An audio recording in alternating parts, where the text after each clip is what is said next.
How to see your Google Play Store purchase history and set a budget for monthly spend. Okay, if you would like to see how much money you've been spending through the Google Play Store, and if you think you've been spending a bit too much money and you want to set a monthly budget, then I'm going to show you how. Okay, straight into it.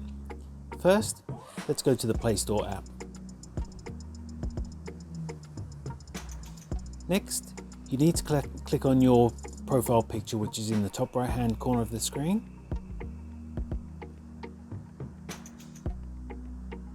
Next, go to Payments and Subscriptions.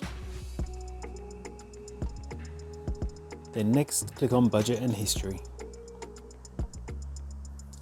And here, you can see all of the money you've spent on the Play Store over the last year or so, a few years actually. So if you just scroll through there, you can see some of these apps I've downloaded, but they haven't cost any money. Some of them you can see I've spent $4.49 there back in December 2019. And then again $7.99 in July 2020.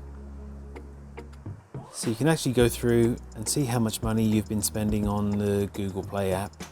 Next, if you would like to spend a budget or set a budget, then just click on where it says set budget, and then you can choose an amount for your monthly budget.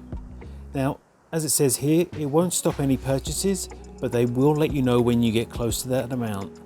And then your monthly budget history is tracked in your Google account, but it's automatically removed after 1 year.